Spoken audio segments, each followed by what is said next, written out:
For most people, September 13th, 1978 was an ordinary Wednesday. But for Cheryl Bradshaw, the bachelorette on the TV matchmaking show The Dating Game, that day was momentous. From a lineup of eligible bachelors, she chose handsome bachelor number 1, Rodney Alcala. But at that very moment, he was keeping a deadly secret. If not for a healthy jolt of women's intuition, Bradshaw would almost certainly be remembered today as one of Alcala's victims. Instead, after the show ended, she conversed with Alcala backstage. He offered her a date she'd never forget, but Bradshaw got the feeling that her handsome potential suitor was a little off. "I started to feel ill," Bradshaw told the Sydney Telegraph in 2012. "He was acting really creepy. I turned down his offer. I didn't want to see him again."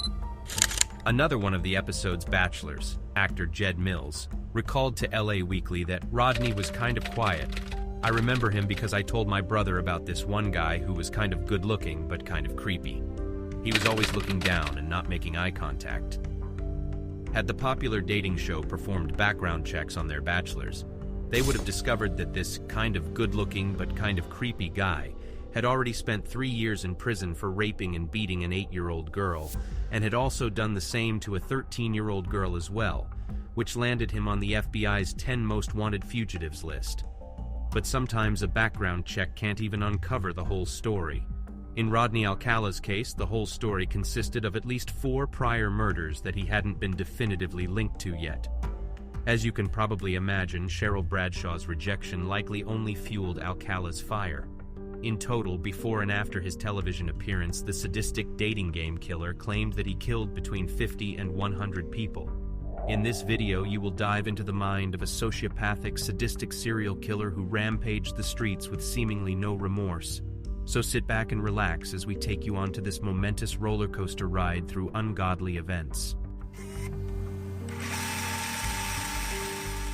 This is Rodney Alcala, born Rodrigo Jacques Alcala Bucor on August 23, 1943 in San Antonio, Texas, to a Mexican-American couple, Raul Alcala Bucor and Ana Maria Gutierrez. In 1951, Alcala's father moved the family to Mexico, then abandoned them 3 years later. Then in 1954, when Alcala was about 11 years old, his mother moved him and his 2 sisters to TGE suburbs of Los Angeles.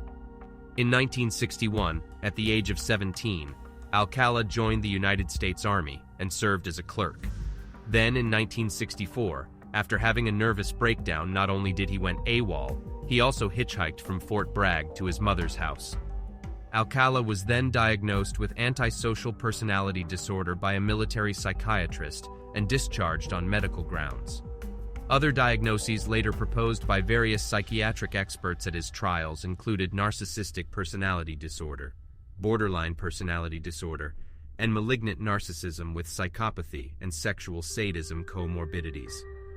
After leaving the Army, Alcala discovered that he had an IQ of 135 and decided to attend UCLA School of Fine Arts, where he moved to New York and used the alias John Berger to enroll in film school at New York University, where, ironically enough, he studied under Roman Polanski. But his academic scholar path wouldn't last very long. Like many serial killers, Rodney Alcala had a style. His signatures were beating, biting, raping, and strangling. On his first known attempt at killing, he was successful at only 2 of these things. The victim was Tali Shapiro, an 8-year-old girl he lured into his Hollywood apartment in 1968. Shapiro barely survived her rape and beating. Luckily, her life saved by a passerby who'd reported a tip to police on a possible abduction. Alcala fled his apartment when the police arrived and remained a fugitive for years afterward. After being recognized thanks to an FBI poster, Alcala was finally identified as the perpetrator in the rape and attempted murder of Tali Shapiro. He was arrested in 1971 but only sent to prison on charges of assault. After spending 3 years behind bars, he soon spent another 2 years in prison for assaulting a 13-year-old girl. Then, authorities regrettably let Alcala travel to New York to visit relatives. Investigators now believe that within 7 days of his arrival there, he killed a college student named Elaine Hover, who was the daughter of a popular Hollywood nightclub owner and goddaughter of both Sammy Davis Jr. and Dean Martin. Soon after all of this, Alcala somehow got a job at the Los Angeles Times as a typesetter in 1978, under his real name, which was now attached to a substantial criminal record. A typist by day, by night, he lured in young girls to be part of his professional photography portfolio, some of them never to be heard from again. Alcala then auditioned for The Dating Game, but somehow his crimes had eluded ABC executives and the show's host, John Lang. Handsome and charming at audition, he had won over talent coordinator Ellen Metzger, who was adamant to cast him.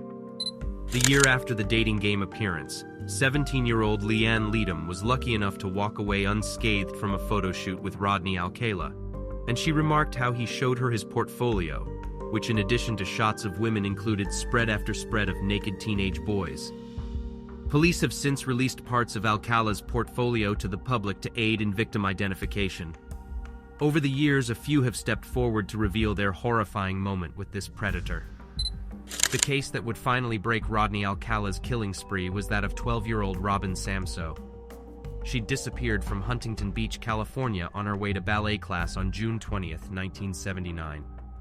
Samsoe's friends said that a stranger approached them on the beach and asked if they'd want to do a photo shoot. They declined and Samsoe left, borrowing a friend's bike to hurriedly get to ballet. At some point between the beach and class, Samsoe disappeared. Nearly 12 days later, a park ranger found her animal-ravaged bones in a forested area near the Pasadena foothills of the Sierra Madre.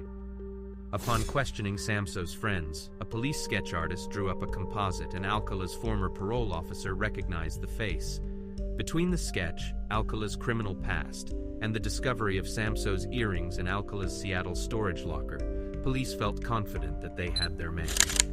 Beginning with the trial in 1980, Samsoe's family would have to follow a rather long and winding road to justice.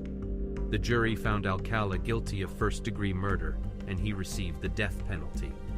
However, the California Supreme Court overturned this verdict due to the jury being prejudiced, they felt, by learning of Alcala's past sex crimes, and it took 6 years to put him back on trial. At the second trial in 1986, another jury sentenced him to death. This one didn't stick either.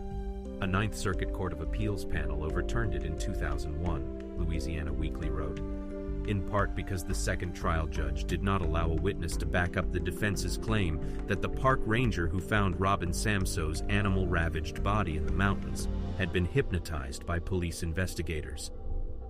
Finally, in 2010, 31 years after the murder, a third trial was held. Just before the trial, Orange County Senior Deputy District Attorney Matt Murphy told LA Weekly, "The 70s in California was insane as far as treatment of sexual predators.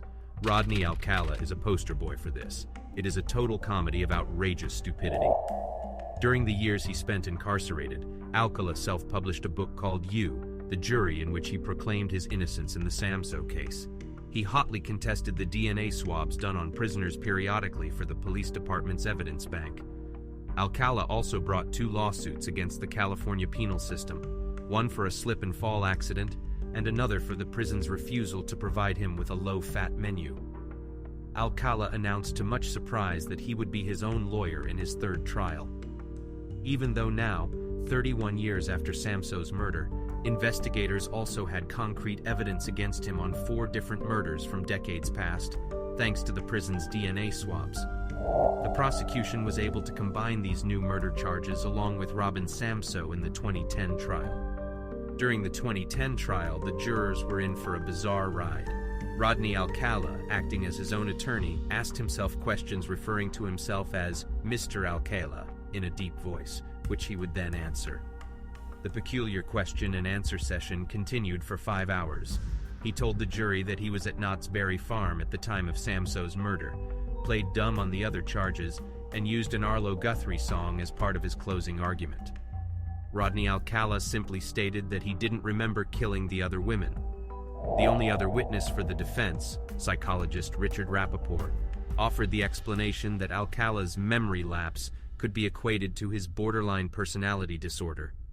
The jury, not surprisingly, found Alcala guilty of the 4 DNA-backed charges, and also found him guilty of killing Samsoe.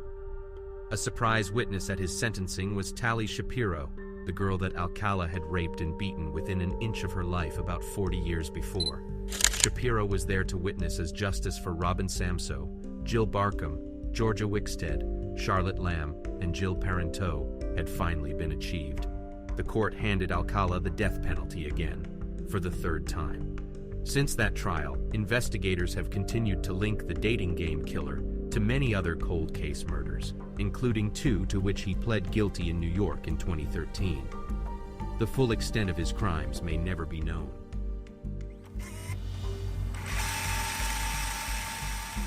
While still sitting on death row in California, Rodney Alcala died of natural causes at age 77 on July 24, 2021. Immediately, some of his victims spoke up, expressing their relief that the dating game killer was finally truly gone.